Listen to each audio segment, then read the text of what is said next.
Hello नमस्कार दोस्तों। दिल्ली के उत्तम नगर में होली के दिन हुई हत्या अभी तक ठंडी नहीं हुई है।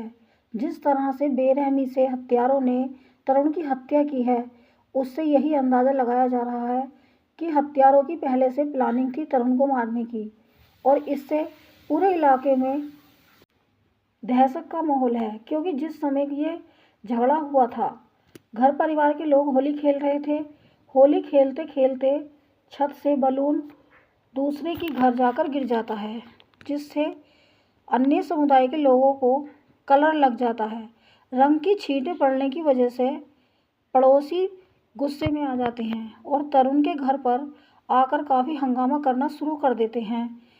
देखते देखते झगड़ा काफ़ी बढ़ता ही जा रहा था दोनों परिवारों के बीच, और कुछ ही समय में लोग इकट्ठा होने लगते हैं। मुस्लिम समुदाय के, हिंदू समुदाय के लोगों से झगड़ा बहुत ज़्यादा बढ़ गया था और दोनों परिवारों के बीच हाथापाई शुरू हो जाती है। देखते देखते झगड़ा इस कदर होने लगता है कि एक दूसरे परिवार को मारने पीटने लगते हैं। जैसे जैसे झगड़ा बहुत ज़्यादा हो रहा था, तभी तरुण दोस्तों के साथ होली खेलकर घर पर आया तो देखा कि कुछ लोग घर में हंगामा कर रहे थे। तभी तरुण को भी घेर लेते हैं और तरुण के साथ भी मार पिटाई शुरू कर दी जाती है। तरुण को घेर कर पीटना शुरू कर दिया था। घर परिवार के लोगों को पहले ही पीट चुके थे और तरुण के साथ इतनी मार पिटाई होती है कि उसकी मौके पर ही हत्या हो जाती है। परिवार वालों ने बताया कि तरुण के सीने पे हत्यारों ने पत्थर से वार किया, जिससे तरुण की मौके पर ही हत्या हो गई थी। तरुण के कई डंडे लाठियों से भी उसको पीटा था, जिसके उसके शरीर पर बहुत सारे निशान थे। तरुण परिवार वालों के सामने ही दम तोड़ रहा था, लेकिन परिवार वाले अपने बेटे को नहीं बचा पाए और तरुण मौके पर ही परिवार के सामने ही दुनिया को छोड़कर चला जाता है। होली से लेकर अब तक ये मामला ठंडा नहीं हो रहा है, क्योंकि परिवार वाले काफ़ी दुख में हैं। अपने बेटे की हत्या के बाद उनके दुख को देखकर हर कोई रो रहा है और इंसाफ की मांग कर रहा है। जो भी परिवार से मिलता है, वही तरुण के परिवार का दुख समझता है कि एक बेटे के जाने के बाद उसके माता पिता का या उसके परिवार का क्या हाल हुआ होगा, जिन्होंने अपने ही सामने अपने बेटे को मरते हुए देखा और अपने बेटे के लिए वो कुछ भी नहीं कर सके। उस परिवार का दर्द कोई नहीं समझ सकता। सिर्फ एक माँ, एक पिता अपने बेटे को बिल्कुल भी इस तरह से कभी नहीं देख सकते, जिस तरह से तरुण के माता पिता ने अपने बेटे को अपने ही आंखों के सामने दम तोड़ते हुए देखा। जब से तरुण की हत्या हुई है, इलाके में पुलिस फोर्स तैनात है, काफ़ी हंगामा है और आरोपियों के घर पर बुलडोजर भी चलाया गया है। बुलडोजर की कार्रवाई पुलिस ने तब शुरू की जब इलाके के लोग काफ़ी गुस्से में थे और परिवार के सपोर्ट में आकर खड़े हो गए थे। सभी लोगों का कहना था कि जिन लोगों ने तरुण की इतनी बेरहमी से हत्या की है, उनके घर पर बुलडोजर चलना चाहिए। अगर योगी की सरकार होती तो कब का घर गिरा दिया गया होता। लोगों के इतने प्रदर्शन और हंगामे के बाद पुलिस को एक्शन लेना ही पड़ा।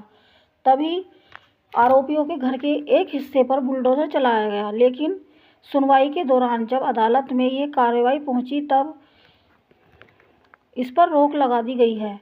11 मार्च तक के लिए बुलडोजर पर रोक लगाई गई है। अपराधियों के लिए कुछ लोग सपोर्ट में आकर खड़े हो गए हैं, इसीलिए अदालत ने एक हिस्से को गिरा दिया था जो नाली के ऊपर बना हुआ था, लेकिन बाकी का हिस्सा वैसे का वैसा ही है। घर को पूरी तरह से तहस नहस नहीं किया गया है और अभी तक कुछ ही लोग गिरफ्तार किए गए हैं और कुछ लोग अभी खुले रूप से घूम रहे हैं, जिनकी अभी गिरफ्तारी बाकी है।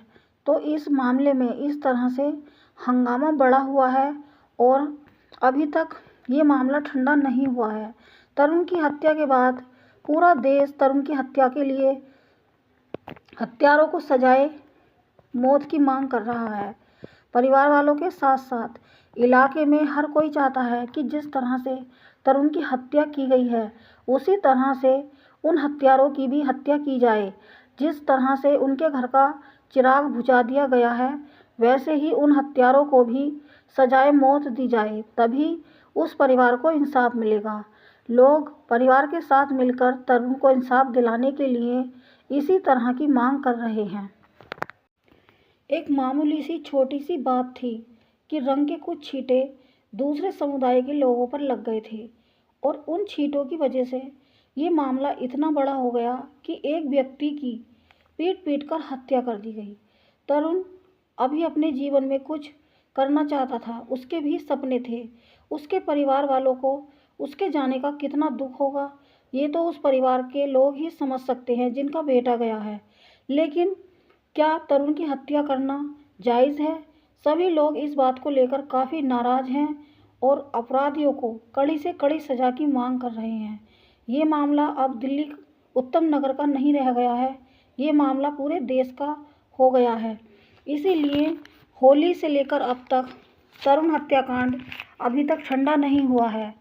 होली की कुछ छींटों की वजह से दूसरे समुदायों के लोग अपवित्र हो गए थे या उनके अंदर रंग इस कदर घुस गया था कि वो निकलने का नाम नहीं ले रहा था। इसी वजह से इतना हंगामा करने की क्या ज़रूरत हो गई थी? क्या लोगों के अंदर जरा भी सहनशीलता नहीं रह गई है? अगर थोड़ी सी यहाँ पर सहनशीलता दिखाई जाती या बर्दाश्त किया जाता, त्योहार सब यहाँ पर मिलजुल कर मनाते हैं। हमारे भारत देश को हमेशा से अनेकता में एकता का प्रतीक माना जाता है। सभी धर्मों और समुदाय के लोग भारत में निवास करते हैं और अपने अपने धर्मों के अनुसार अपने अपने त्योहारों को भी मनाते हैं। लेकिन फिर भी हिंदुओं के त्योहारों पर इस तरह की रोका टोकी क्यों की जाती है? अगर किसी भी तरह से रंग लग भी गया था तो एक पड़ोसी होने के नाते उन्हें अपना भाई बंधु ही समझना चाहिए था, झगड़ा नहीं होना चाहिए था। लेकिन फिर भी इस कदर हाथापाई हुई कि एक व्यक्ति की इस छोटी सी बात को लेकर लड़ाई इतनी बड़ी कि तरुण की हत्या की गई। तरुण के ऊपर इस तरह से टूट पड़े लोग कि तरुण को डंडों से, हाथों से, लातों से, सब तरीके से वो पीट रहे थे। तरुण को बचने का जरा भी मौका नहीं मिला। तरुण तो बाहर से दोस्तों के साथ होली मनाकर आया था। जैसे ही लोगों ने तरुण को देखा, उसके ऊपर टूट पड़े और तरुण की मौके पर ही पीट कर हत्या कर दी। इसी बात को लेकर देश में आक्रोश है। हर कोई गुस्से में है कि इस तरह की हरकत जिस तरह से जिन लोगों ने की है, उन्हें कड़ी से कड़ी सज़ा तो मिलनी ही चाहिए। हर किसी के मन में एक दुख है और हर कोई चाहता है कि ये बांग्लादेश जैसी घटनाएं हमारे देश में नहीं होनी चाहिए। ये घटनाएं सेम ऐसी ही है जैसी बांग्लादेश में आए दिन हिंदू युवकों को पीटकर की जाती है। अब भारत में भी ये घटनाएं शुरू हो रही हैं। इनसे पहले कि किसी और व्यक्ति को शिकार बनाया जाए, हर कोई चाहता है कि तरुण को इंसाफ मिले और दोबारा इस तरह की कोई हरकत ना हो। सरकार को ठोस कदम उठाना चाहिए। ऐसे लोगों के ऊपर कड़े से कड़े प्रावधान और कड़े से कड़े एक्शन लेकर रोक लगानी चाहिए। इस पूरी घटना को और हत्या के मामले को जानने के बाद असदुद्दीन ओवैसी की पार्टी ने तरुण की हत्या को सेल्फ डिफेंस करार दिया है। इस बात से भी लोग काफ़ी नाराज़ हैं कि भीड़ मिलकर एक व्यक्ति की हत्या कर देती है और असदुद्दीन ओवैसी की पार्टी उसे सेल्फ डिफेंस करार दे देती है। भारत में असदुद्दीन ओवैसी के इस बयान की भी काफ़ी ज़्यादा आलोचना की जा रही है कि उनकी पार्टी की तरफ से इस तरह का बयान आना काफ़ी शर्मनाक है, क्योंकि तरुण की कोई भी गलती नहीं थी और एक परिवार ने अपना बेटा खो दिया। तो इतनी बड़ी पार्टी के नेता होने के बाद क्या उन्हें इस तरह का बयान देना शोभा देता है? दूसरे परिवार के बेटे का दुख असदुद्दीन ओवैसी को दिखाई नहीं देता और ना ही उनकी पार्टी के लोगों को। कुछ लोग हत्यारों को बचाने की कोशिश कर रहे हैं, लेकिन पुलिस छानबीन कर रही है और पूरी जांच के बाद ही हत्यारों के साथ इंसाफ या उन्हें सज़ा दी जाएगी। आखिर पूरा मामला क्या था? क्या सिर्फ रंग लगने की छींटों की वजह से ही इतना हंगामा हुआ था या कुछ और बात भी है? जितना क्रोध या गुस्सा दूसरे समुदाय के लोगों ने होली खेलते हुए युवक को पीट पीट कर उसकी हत्या की है। क्या सिर्फ रंग लगने की वजह से ही हत्या हुई है या कुछ और मामला भी है? इन सारी बातों के अभी सबूत इकट्ठा कर रही है पुलिस और इलाके में काफ़ी सख्ती बरतते हुए वहाँ पर पुलिस फोर्स तैनात कर दी गई थी। अभी भी वहाँ पर पुलिस फोर्स की कुछ टुकड़ियाँ लगी हुई हैं ताकि वहाँ पर कोई भी बाहरी लोग आकर परिवार को धमकी या डराने की कोशिश ना करे।